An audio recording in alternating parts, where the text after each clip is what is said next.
Hey Trick Class, in this video we're going to look at how I can graph the function y equals 2 secant 2 pi over 9x plus 3. And the way we do the graphs of the secant is via the cosine. So if I had the cosine function, the cosine starts at its peak and it returns to its peak 2 pi radians later, and then halfway between those at pi radians it's down at its valley. And then at halfway between 0 and pi, halfway between that journey between the peak and the valley, it's at the midline. Halfway between the valley and the peak, the return to the peak, which would be 3 pi over 2, make a little more room, it hits the midline again. So those are the 5 quarter period points that I refer to that as that we need to figure out where they go for this altered. Now, this is secant, it's not cosine, but we need to treat this as if it were 2 cosine 2 pi over 9x plus 3. And then we'll deal with the fact that it's not cosine, it's secant. So the first thing we need to do is figure out where do 0 and 2 pi go. So we are going to set that 2 pi ninths x equal to the left end and the right end. So 2 pi ninth x equals 0, 2 pi ninth x equals 2 pi. All right. Multiplying both sides to get this to go away, I would multiply by the reciprocal, so I'd multiply by 9 over 2 pi.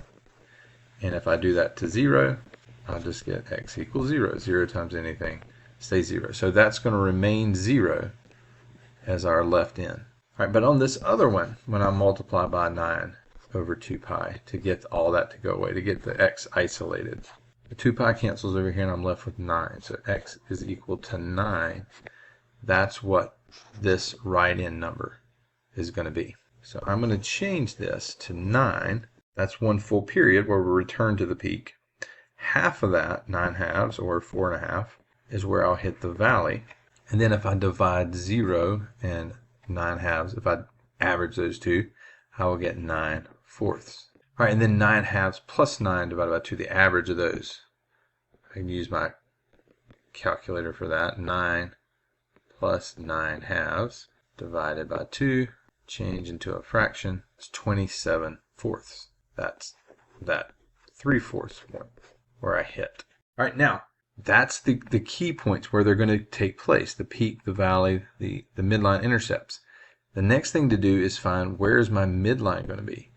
And the way we do that is via the vertical shift. And technically we're over here working with cosine.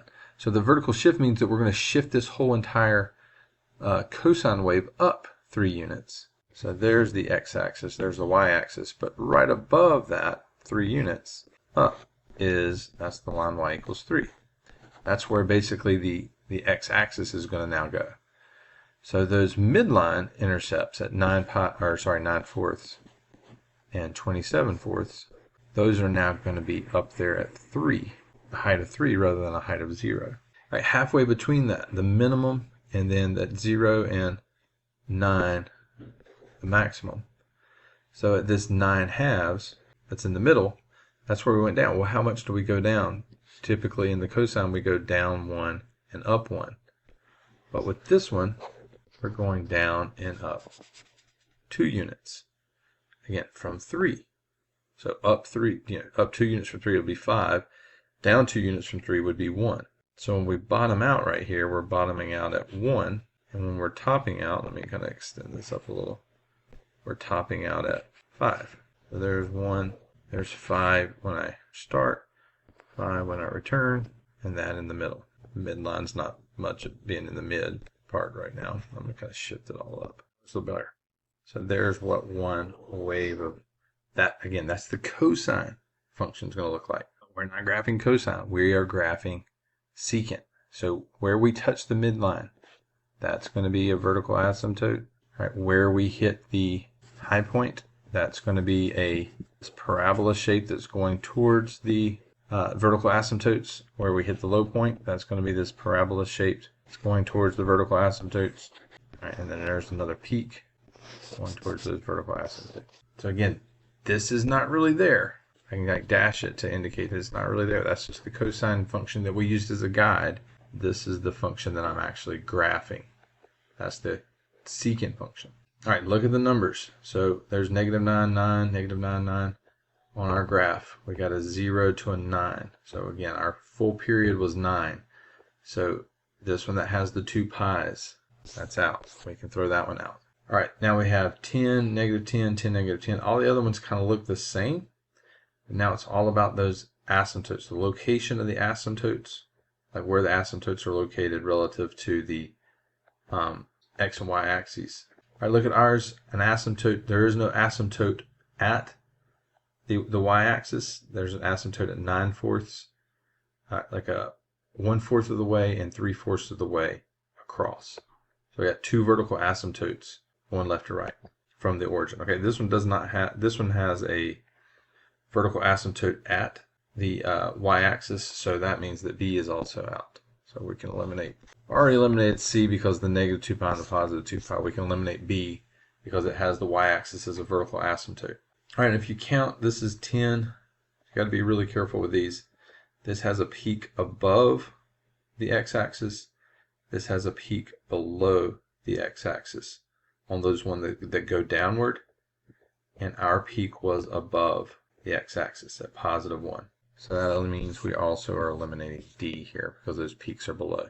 So that means A is our choice. All right, then we're going to look at the domain and the range. So once again, the domain, we have places where the graph has vertical asymptotes. So anywhere we have a vertical asymptote, which this is 9/4, there's a vertical asymptote. That's 1 9/4. This is 3 9/4, right? That's another one. If you flipped it over the other side, there would be a negative 9/4, a negative 3 9/4, which would be negative 27/4.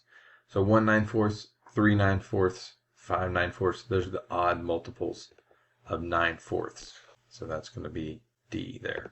All right, what is the range?